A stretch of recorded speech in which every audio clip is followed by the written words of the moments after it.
Assalamualaikum warahmatullahi wabarakatuh.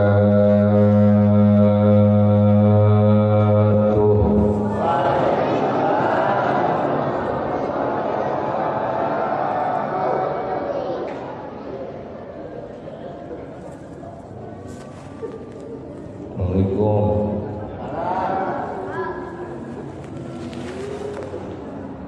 Di atas ada orang.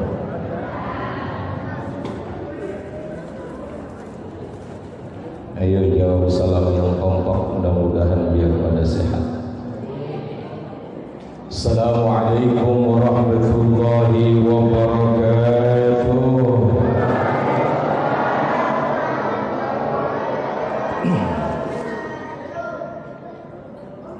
Alhamdulillahi rabbil alamin. Alhamdulillahilladzi bini'matihi tatimmu shalihat. Wassalatu wassalamu ala sayyidi sadat sayyidina wa habibina wa syafi'ina wa maulana Muhammadin wa ala alihi wa ashabihi ajma'in. Amma ba'd.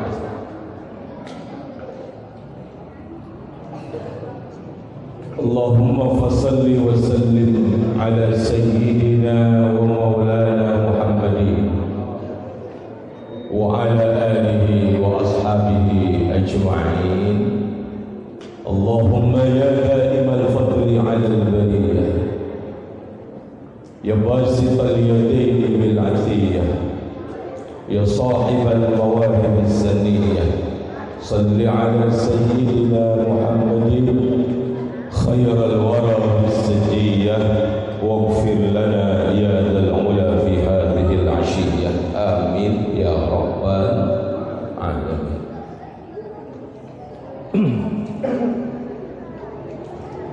Yang sama-sama saya hormati, kita muliakan Ketua DKM beserta pengurus Masjid Al-Barakah, bil khusus guru saya, guru kita bersama Bapak Dr. Andes Haji Agus Salim. Kita doakan beliau selalu sehat, panjang umur, berkah hidup beliau dunia dan akhirat. Amin ya rabbal. Kepala Kelurahan Kususan dan juga Ketua LPM, Pak RW, Pak RT, para hujjah, para asatidz, tokoh masyarakat,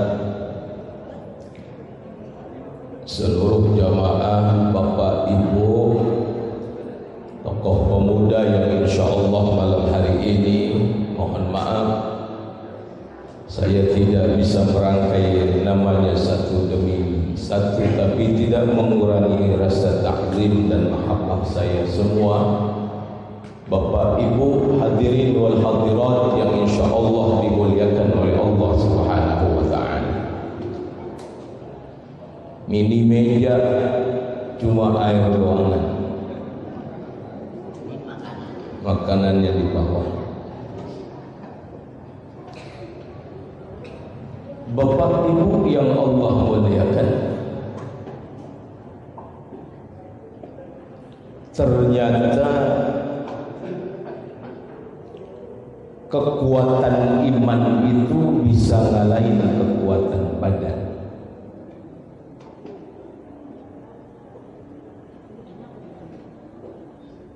Kita bisa lihat Pak, kalau udah di penghujung Ramadan seperti ini, biasanya penggemarnya dikit. Berbeda di saat awal-awal masuk Ramadan. Banyak orang yang secara usia lebih banyak usianya dari kita, tapi mereka tetap bertahan dalam urusan puasa dalam urusan tarawihnya, dalam urusan ibadah yang lainnya.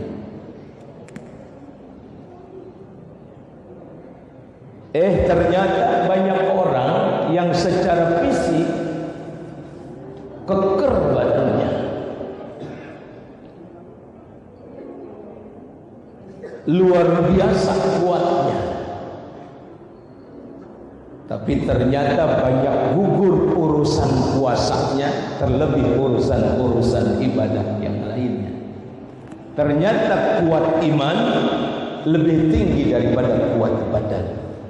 Insya Allah malam hari ini kita yang hadir termasuk orang yang selalu dikuatkan iman kita di dalam perjalanan hidup kita semua. Amin ya rabbal alamin.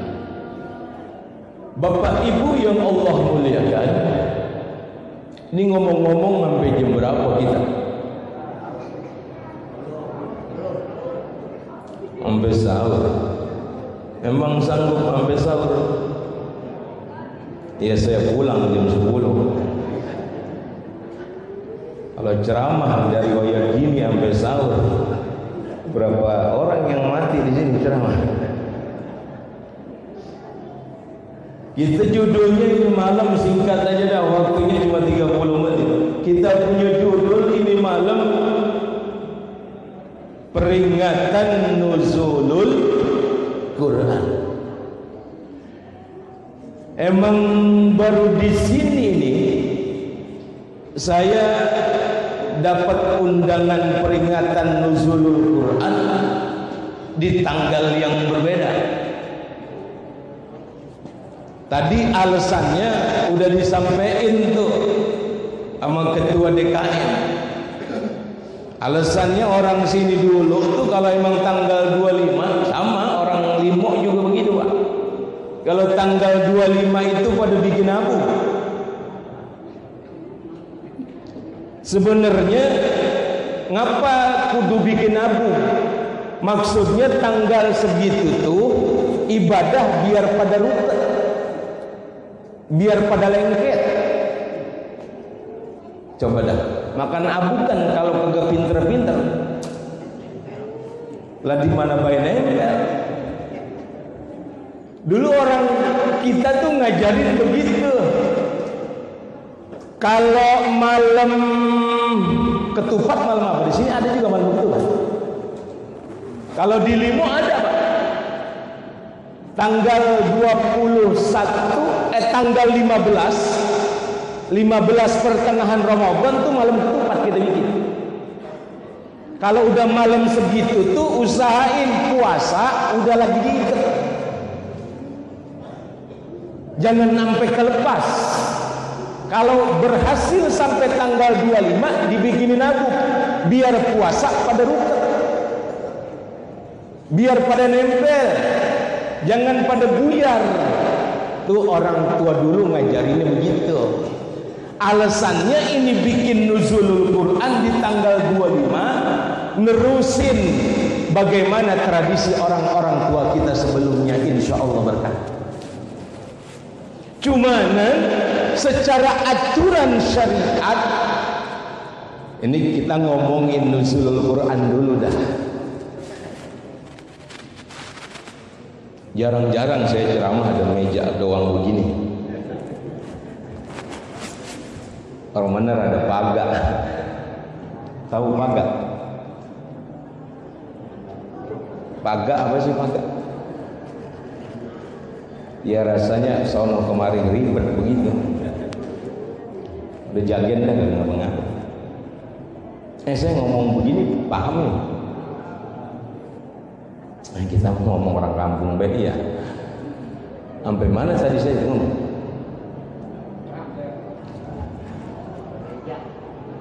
Gini dah.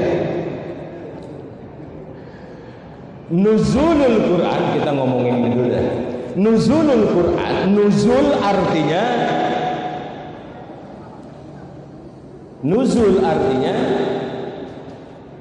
turun. Nuzul artinya turun. Nuzulul Quran berarti turunnya Al-Quran. Kalau naik, bahasa Arabnya su'ud, naik. Nuzul, turun. Peristiwa turunnya Al-Quran memang banyak perbedaan pendapat di antara para ulama. Imam Syafi'i mengatakan bahwa turunnya Al-Quran itu di tanggal 21.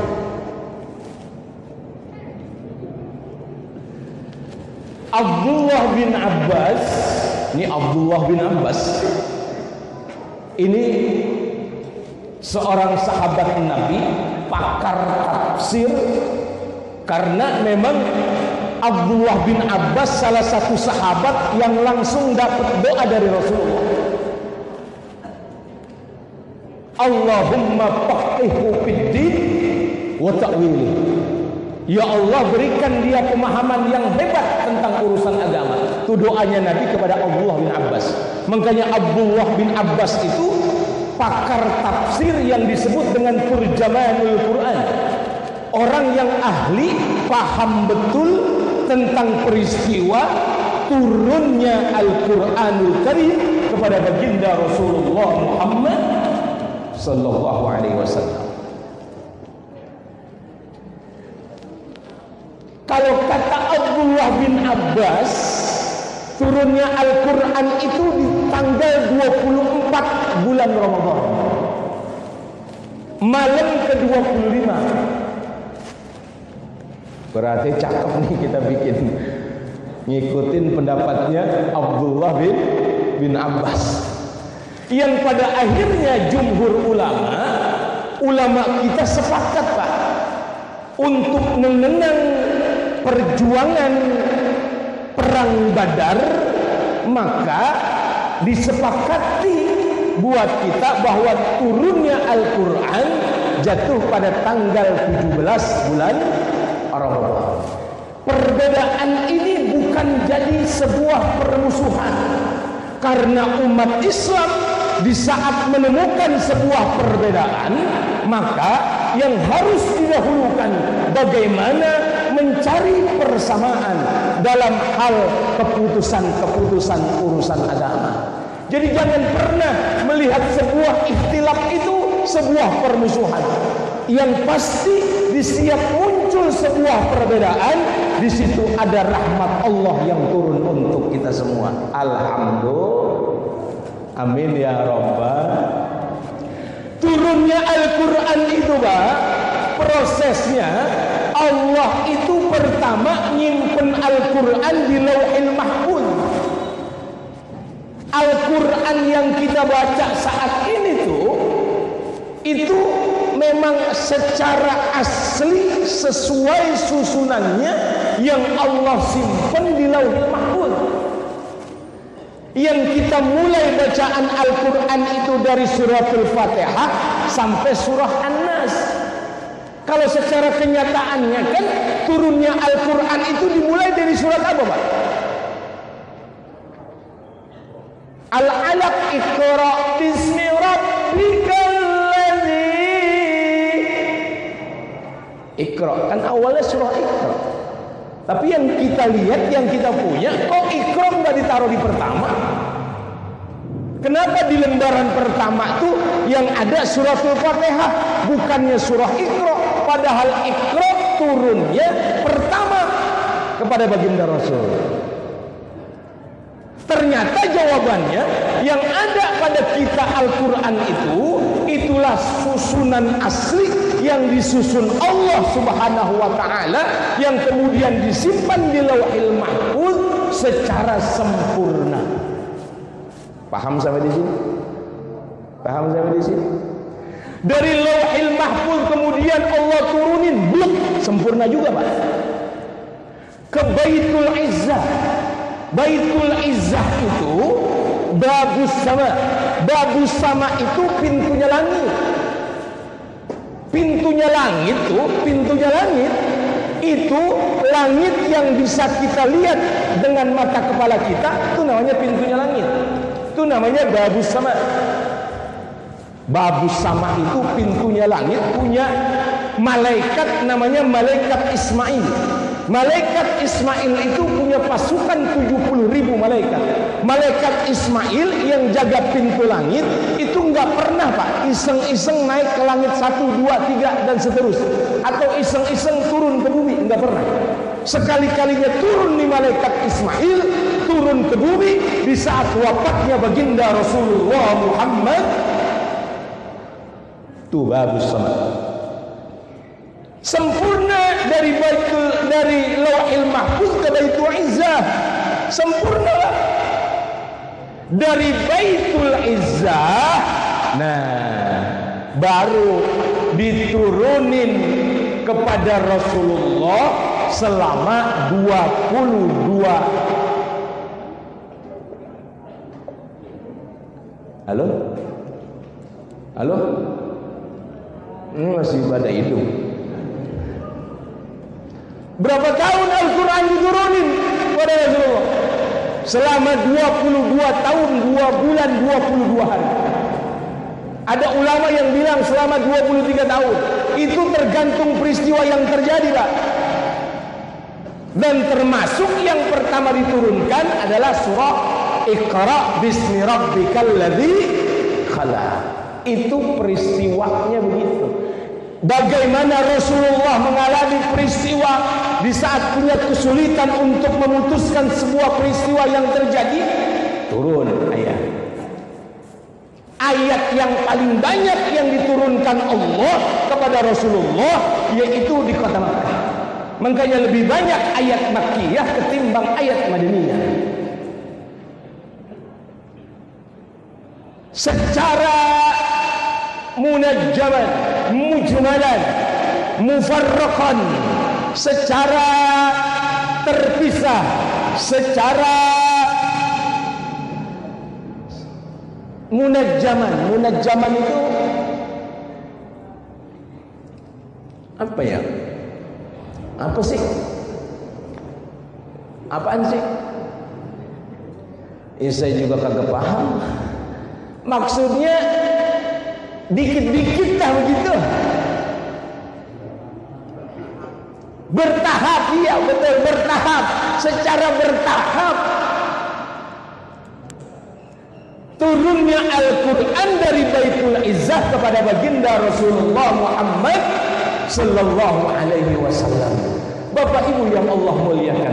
Nah sekarang kita tuh yang emang punya tugas kan tinggal enak Pak. Kita itu punya jalan petunjuk paling hebat yang gak pernah didapetin sama orang di luar kita. Al-Quran yang seharusnya terus jadi tuntunan, bukan selalu jadi tontonan. Sekarang saya tanya, yang di sini udah berapa kali khatam selama Ramadan?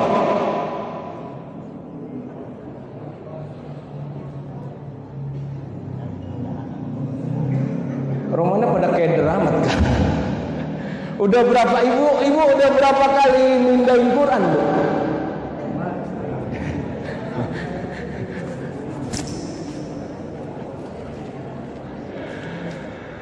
Sayyidina Utsman bin Affan tuh.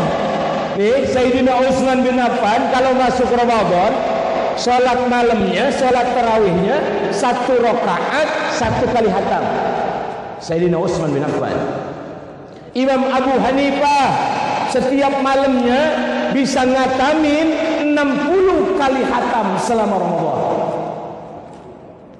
Imam Syafi'i malamnya 60 kali khatam, siangnya 60 kali khatam di saat Ramadan. 120 kali khatam. Orang kukusan.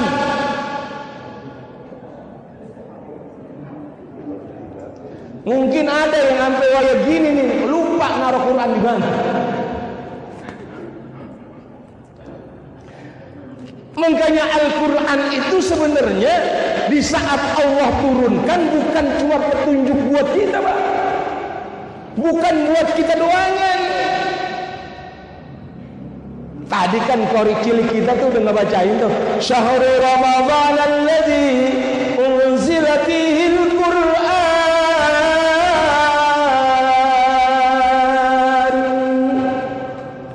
hudan linnasi wa bayyinatin minal huda wal furqan.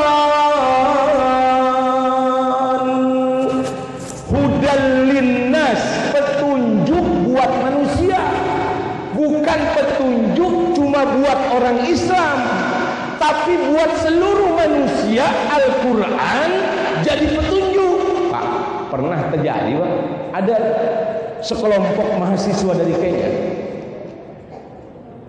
non muslim Pak, dia berusaha, dia pelajari Al-Quran, dia cari kelemahannya Al-Quran, dia pahami kandungan Al-Quran, yang ujung-ujungnya rombongan tuh mahasiswa dari Kenya semakin terus dia pelajari itu Al-Quran, semakin ngedalemin apa kekurangan Al-Quran, yang pada akhirnya dia masuk Islam. Itu hebatnya Al-Quran. Jadi kalau kita baca Quran tuh Pak, pasti nemuin ilmu-ilmu baru. Semakin sering kita baca, semakin muncul ilmu pengetahuan yang kita kagak tahu.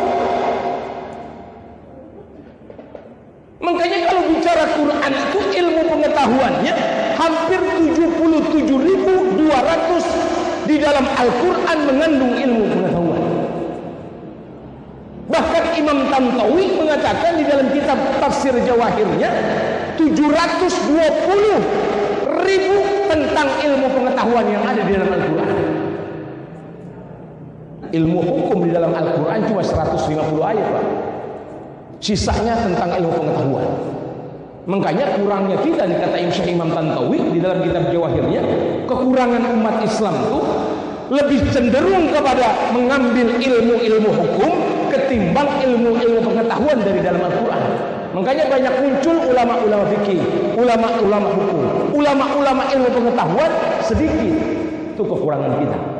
Padahal di dalam Al-Quran cuma 150 ayat yang mengandung tentang ilmu-ilmu hukum. Sisanya ilmu-ilmu tentang ilmu pengetahuan, ilmu kelautan, ilmu pertanian, ilmu cocok tanam, ilmu yang lainnya. Itu lebih banyak ada di dalam Al-Quran ketimbang ilmu-ilmu ayat tentang ilmu-ilmu hukum. Ini saya ngomong begini paham kok lagi? Ya udah manggut aja biar cepat kelar. Ini Al-Quran Pak sekarang. Jangan ambil Pak, Al-Quran itu di akhir Ramadan seperti ini malah mohon maaf, jangan sampai kita kagak pernah nyentuh sampai Ramadan meninggalkan kita. Karena Ramadan punya jalan namanya siam, siam punya teman namanya Al-Quran.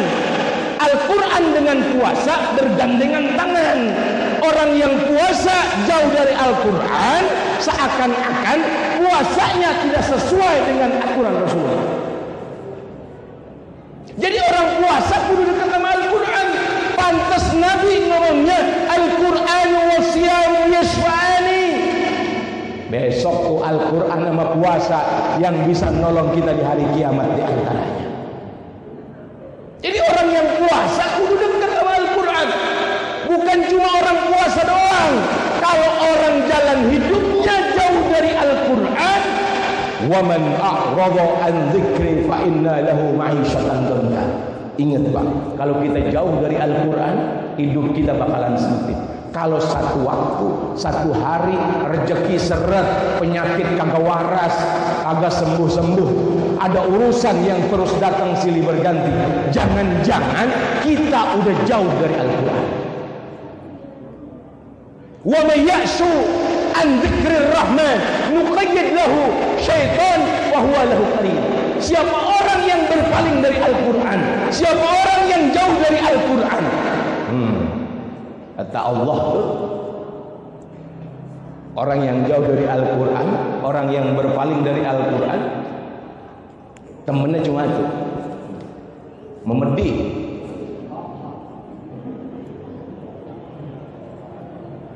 Pokoknya yang nemenin memedih aja dah. Karena kan begini Pak, Malaikat kan dia punya, malaikat punya nafsu nggak? Malaikat punya nafsu nggak? Malaikat tuh nggak punya nafsu, dia cuma punya akal. Setan punya akal kagak? Kagak, dia cuma punya nafsu. Manusia punya akal, punya nafsu, punya kolbu, punya hati. Nafsu itu ada di mana? Mohon maaf, ada di belakang itu nafsu. Jadi kalau ada orang nih kalau ada orang puasanya cuma ngikutin nafsunya. Kalau ada orang puasa cuma ngikutin nafsunya,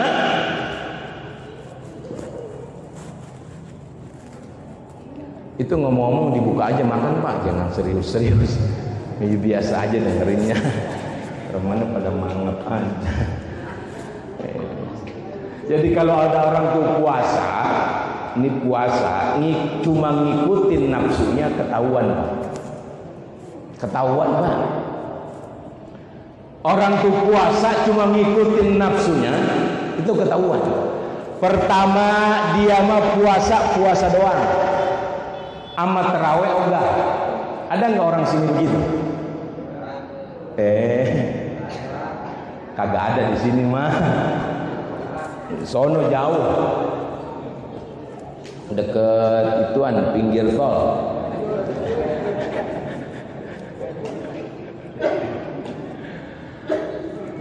Ini Pak, kadang nih kita begini Pak. Terawih itu kan jadi pelengkap. Jadi kalau orang puasa, walaupun ini terawih sunnah, kalau bisa mama sampai habis terawih, jangan sampai bolong.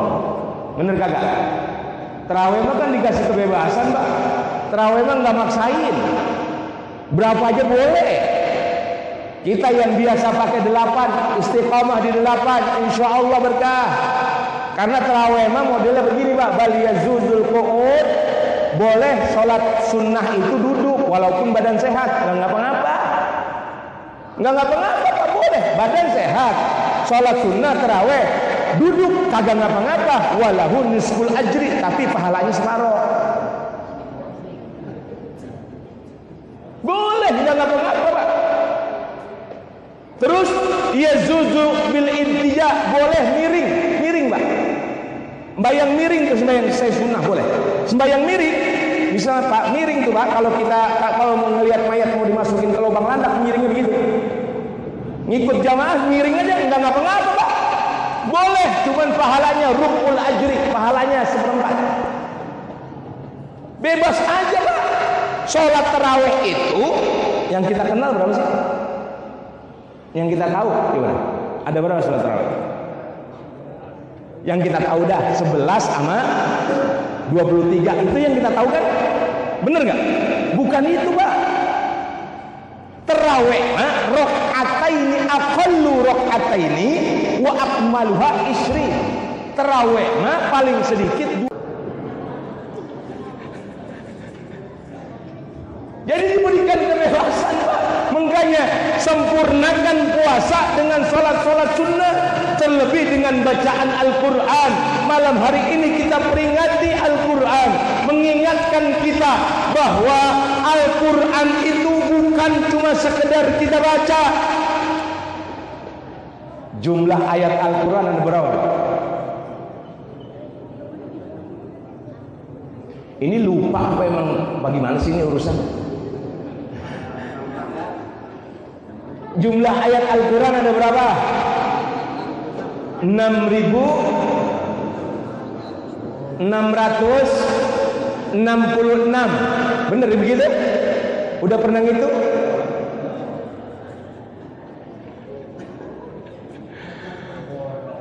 Urusan jumlah aja nih masih banyak ikhtilaf. Ada yang bilang 6.236, ada yang bilang 6.234, ada yang bilang 6.238. Ulama Kufah, ulama Syria, ulama Madinah, ulama Mekah kagak nyebut 6.666. ayat. Yang sering kita dengar tuh jumlahnya itu. Udah kita sepakatin aja dah segitu. 6.666 ayat. Kita sepakatin aja begitu. Sekarang Pak, Abdullah bin Mas'ud itu ngomongnya begini. Abdullah bin Mas'ud itu juga pakar tafsir. Sama bandingan pakarnya dengan Sayyidina Ali bin Abi Thalib. Jadikan Al-Quran itu kazujaj, jadiin cermin Pak. Seakan-akan kita ngaca kalau lagi baca Quran, ngaca. Makanya Abdullah bin Sulaim, anak muridnya Abdullah bin Mas'ud itu, kalau 5 ayat dia belum paham, dia belum pindah. Sekarang begini dah caranya. 6.666 ayat itu kita sehari kita baca 5 dah. 5 ayat aja sehari kita baca. Cuma 5 ayat itu kita pahami betul kandungannya. Bagaimana caranya? Gampang. Sekarang kan banyak terjemah tuh dari Kementerian Agama. Sementara pakai aja itu dulu. Nggak usah ribet-ribet belajar tafsir. Setua kita mah Pak belajar tafsir sama ribet. Itu aja pakai. Kalau emang ada kalimat yang nggak paham baru tanya sama guru. Itu aja sementara pakai 5 ayat. 1 hari 5 ayat Pak. Itu butuh waktu 1.320 hari. 1.320 hari berarti 4 tahun. Kalau 1 hari 5 ayat, 4 tahun kita khatam bacaan Al-Quran. Kalau masih hidup, gampangnya begitu Pak. Cuman kan kita nggak mau Pak. Kadang kita tuh kalau urusan baca Quran baru 5 menit aja nih, 5 menit aja nih. Mata ngeriak Pak. Kayaknya lama banget baca Quran baru bilang 5 menit doang kan. Coba dah kalau yang lainnya. Udah kagak kerasa. Kalau nonton yang lainnya udah kagak kerasa. Ini sebab jangan sampai nanti Rasulullah pernah ngomong nih, saya di zamanun ala ummati, nanti bakal datang pada umatku Al-Qur'anu ila rasmu. Al-Quran ada tapi cuma tulisan doang. Makanya malam hari ini dengan peringatan nuzulul Quran, mari kembali kita dekatkan qalbu kita, kita rapatkan barisan kita untuk terus menanamkan kecintaan kita kepada Al-Quranul Karim. Karena Al-Quran menjadi petunjuk terbaik di dalam perjalanan kehidupan kita. Siapa orang yang berpaling dari Al-Quran, bukan cuma Allah kasih kehidupan yang sempit, waqad nasuruhu yaumal qiyamati a'ma. Orang yang kagak dekat sama Al-Quran hidupnya, bukan cuma dikasih hidup yang susah, tapi besok di hari kiamat Allah bangkitkan dia, matanya dua-duanya dalam keadaan buta. Na'udzubillahi min dzalik. Karena waktu saya sampai segini doangan, singkat aja dah. Mudah-mudahan sedikit yang saya sampaikan ada manfaatnya, baik buat saya maupun buat kita semua. Karena lempengan puasa begini mah ada bayi yang ngomong, ya pakai lama-lama lagi ceramah, ya lama lagi ceramah, lama dan ceramah. Ada yang begitu juga hatinya ngerutuk. Ya jangan kata yang ceramah, imam juga kadang-kadang imam terawih lama dikit, makmum gedegin. Kan ada makmum gedegin imam. Tapi di sono, di Kampung Limo, di sini mah. Pas saya tanya orang mana sih Bang? Saya orang Bukusan begitu. Kagak di mana-mana dah. Mudah-mudahan jadi berkah, tetap istiqamah. Akhir Ramadan, ingat tadi ketua DKM bilang kalau mau itikaf di masjid ini semua disiapin. Karena syarat buat dapat malam Al-Qadar adalah orang itikaf. Syarat. Tapi bukan cuma itu doang syarat waktunya, bukan. Ada yang lebih penting juga Pak. Kalau kita nggak bisa iktikaf, kata Rasulullah, man masya ila hajatin fi akhi. Kalau ada orang yang jalan buat bantuin saudaranya yang lagi kesusahan, min isri sini, itu orang seakan-akan dapat pahala kesusahan, seakan-akan orang itu dapat pahala kebaikan, seakan-akan dapat pahala kebaikan melebihi pahala iktikaf selama 10 tahun. Tuh, termasuk kita bagi-bagi sembako nih Pak. Alhamdulillah. Ini lagi mikirin saudara kita yang mungkin yang lempengan ini, kita memakan enak, ada saudara kita yang kurang tapi enak. Bener kagak?